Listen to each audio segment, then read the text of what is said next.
Саламатсыздар ма, құрметті оқушылар? Бүгін біз сіздермен бірге ғұндардың көрші мемлекеттермен қарым-қатынасы екінші сабақты бастаймыз. Бүгінгі сабақта сіздермен бірге ғұндардың көрші елдермен қарым-қатынастарын анықтаймыз және соған байланысты сіздердің қаншалықты ақыл түсінгендеріңізге байланысты сіздерді бағалаймыз. Жақсы, басында енді алдыңғы тақырыпқа байланысты жасанды интеллектпен суретті генерацияладым. Соған байланысты мына жақта сіздер мына суретте не көріп тұрсыздар?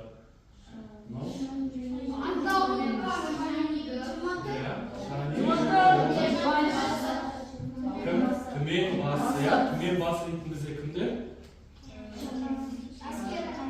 Әскер басылар, бір түменді басқаратын әскер басылары. Жақсы. Келесі мынау, мына жақта қалқан, қалқан, катапульта. Жақсы. Яғни бұл ғұндардың не? Өздерінің жаулап алуға, жорықтарында пайдаланған қару-жарақтары. Жақсы, келесі. Мына алуанызда не?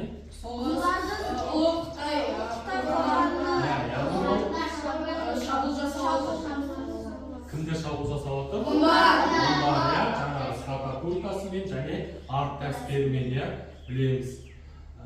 Жақсы. Келесі бүгінгі тақырыпта сұрақ. Егер сен мөдер тәңірқұттының орнында болсаң, тәңірқұтты деп ғұндардың басын шанюй немесе қаған деп атайды. Мөдер тәңірқұттының орнында болсаң, көрші елдермен қандай саясат жүргізер еді? Жақсы, бір-біріне жауап берейік. Санжар, сен көрші елдермен қалай достық қарым-қатынас па, соғыс па, бір сөйлеме, бір ауыз сөйлеме. Мен егер шанюй болсам, мен көрші елдермен жақсы достық қарым-қатынаста болар едім. Жақсы, рахмет. Алихан. Мен шанюйдің орнында болсам, мен қанлы және де донху елдермен жақсы қарым-қатынас жасайтын едім. Жақсы, рахмет. Тағы? Кеңес. Мен шанюй болған кезде мен көрші елдермен соғысар жүрдім. Соғысар жүрдім. Жақсы, рахмет. Тағы? Мансұр. Мен шанюй болсам, мен басқа мемлекеттермен дос болып жүрмін. Дос қарым-қатынас құрып жүрміз, Жақсы, рахмет. Қараңыздар, бүгінгі тақырыпта Қытай жазуларына келетін болсақ, біз сіздермен бірге алдында өттік, мөдер қағын не істейді екен? Ғұндардан 36-ға жуық тайпаларды бағындырған екен, яғни бүкіл ғұн тайпаларын бағындырып, не істейді екен? Ғұндарды біріктіріп, өзінің айналасындағы көрші мемлекеттермен не істейді екен? Жорыққа шыққан екен, яғни жорыққа шығып, сол мемлекеттерді, көршілерін не істейді екен? Бағындырған екен, жерлерін басып алып, немесе не істеген екен? Құн төлетіпті, Қазір сіздермен бірге сол көрші қандай мемлекеттерді бағындырды және қандай мемлекеттермен келіссөздер жүргізді, соны өтеміз. Жақсы, міне бұл ғұндардың әскери жорықтары картада сіздермен бірге көріп отырғандарыңызда, ғұндар өзінің айналасында не істеді екен? Бүкіл аумаққа жорықтар жасапты, Бұл бізде ең алғашқында біздің заманымызға дейін 209 жылы Дунху тайпаларынан кейін Шанли, Динли, одан кейін Юйши және Han империясымен. Қараңыздар, бұл мөдер қаған тұсындағы жорықтар, яғни мөдер қаған бүкіл ғұндарды біріктіріп, өзінің көрші тайпаларға, көрші мемлекеттерге не істейді екен?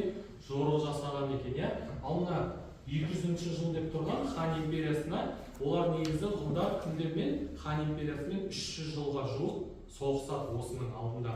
Яғни 300 жыл соғысқаннан кейін ең соңғы соғысы осы біздің заманымызға дейін 200 жыл болып жорығы не істейді екен? Мөдер қаған Хан империясын шабуылда жеңеді екен. Түсіндіңіздер ме? Осылайша Хан империясымен не істейді екен? Кейбір келісімге келеді екен.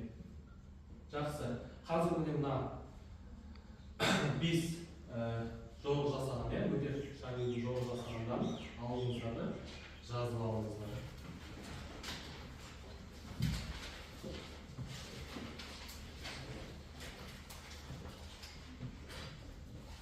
Жақсы, жас болсаңыздар, келесі біз сіздермен бірге кітапта бүгінгі 2 деректі өтеміз. Қазір осы 2 деректі оқушылар Санжар. А дерегі. Аспанның рахыммен жорықта қолбасшылар мен жауынгерлерім аман, ал аттар мықты шықты. Әскерім менің тиелерді семсердің ұшына іліп бағындырып, билігімізді нығайтты. Үйсіндер және оларға көрші 36 үлестің барлығы талқандалды, немесе өздері берілді. Мөде Шанюдің хан императоры Вандиге жазған хаты. Яғни бұл кім? Мөде Шанюдің үйшілерді жеңгеннен кейінгі кімге? Вандиге жазған хатынан, бұл хан императоры. Яғни не дейді екен? Біз үйшілерді жеңдік, біз атымыз барлығы не дейді? Аман, есен дейді. Яғни әлі күш қуатымыз бар деген сөз. Жақсы, келесі дерегін Асел. Onların kudretleri sonday. Олардың екінші қолындағы Шанюдің сенің көтенбесімен көрші елдерге барады. Көрші елдер оны екінші елге шығарып салады. Тіпті азық-түлікпен қамтамасыз етеді. Жазбасынан, яғни бұл дерек арқылы не біле аламыз? Яғни ғұн елшілері не екен? Шанюдің құжатымен, қағазымен не істейді екен? Бүкіл елдерге не істей алады екен? Бара алады екен, және сол жерде олар не істейді екен? Жақсы қарсы алып, құрметтеп сыйлап, басқа елдерге шығарып салады екен. Жақсы, осы 2 деректі сіздер оқып үйде жазып аласыздар.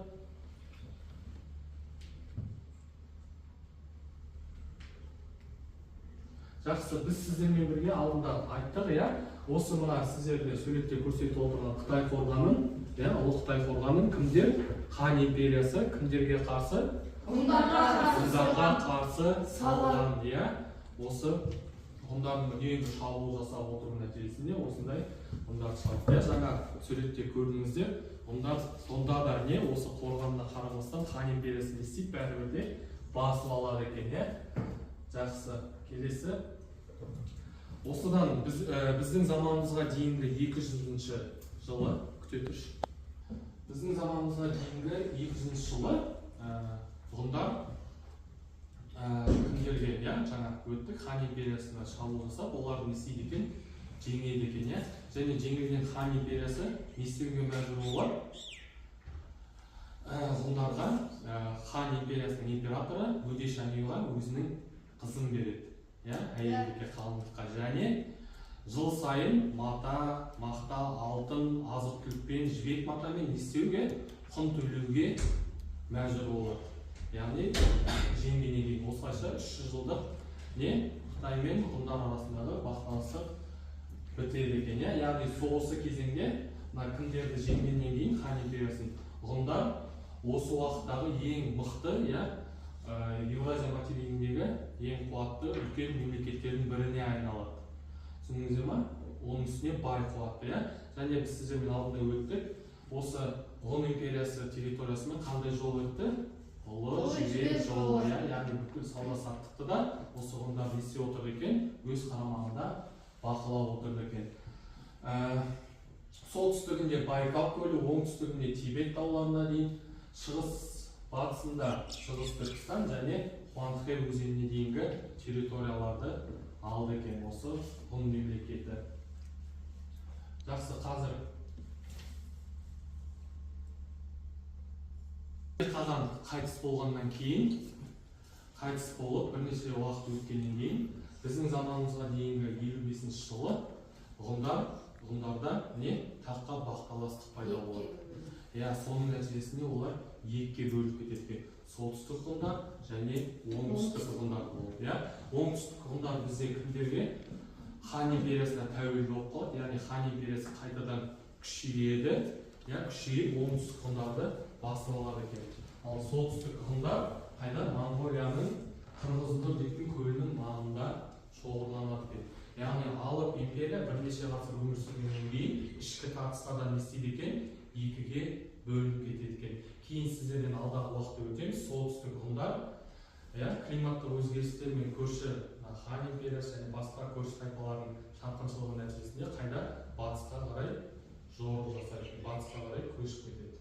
Жақсы, енді сабақты нақтылау нәтижесінде мына тапсырманы, бірінші тапсырманы орындаңыздар, дәптерді ашамыз. Яғни бұл жерде не істейміз? Мерзімімен бағындырған тайпаларды естіп шығамыз, бір-бірімен сәйкестендіріп шығамыз. Сәйкестендіріп болсаңыздар, міне бізде дұрыс жауабы, яғни бұл жерде біздің заман 200 жыл хан империясы, 202 Бенли, 174-165 Ючжи, 206 Сянби және 209 Дунху тайпаларына жорықтарды жасайды.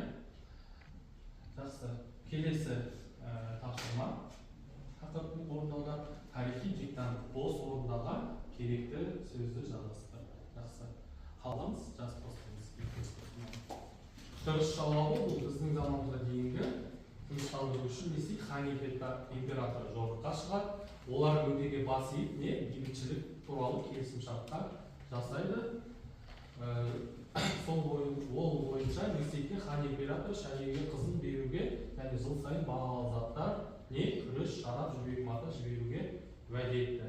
Біздің заманымызға дейін жетінші жылдар үйсіндер, одан кейін үйсіндерге қарсы, одан кейін сөз қаңлы және біздің заманымызға дейін 55 жылмен хан империясы және Монғолияның Қырғызны көлі болады екен. Дұрыс жауабы. Жақсы, енді тақырыпты қорытындылай келе сіздермен бірге қазір мына стикерлерді таратып беремін. Осы стикерлерді аласыздар да, мынау бойынша осы білгенім, сабақта нені білгендеріңіз маңызды болды, соны және қандай тапсырма сіздерді орындауда қиындық кездесті және ең тиімді болғаны деп әрқайсыларыңыз өздеріңіздің пікірлеріңізді ойларыңызды жазып шығасыздар және мына тақтада іліп тұрған алма ағашына не істейсіздер? Ілесіздер.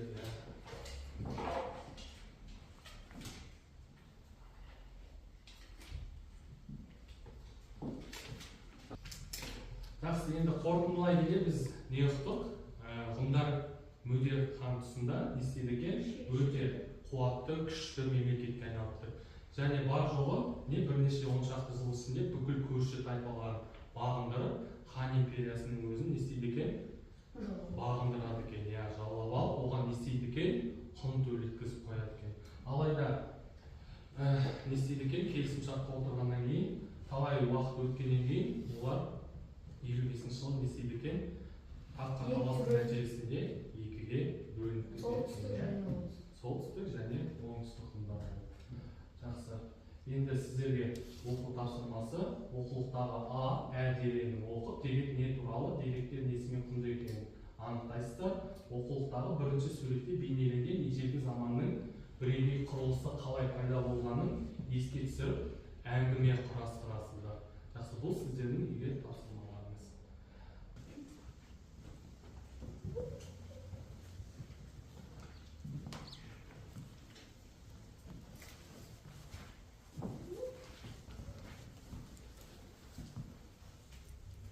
Жақсы, құрметті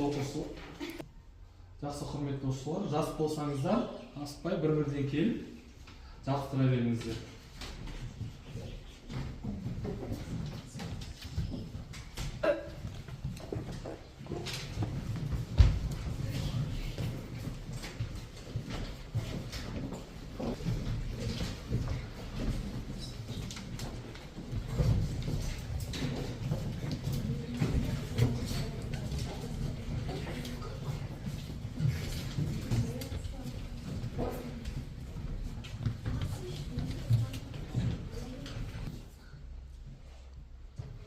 Жақсы, рахмет, құрметті оқушылар. Маған сұрақтарыңыз бар ма?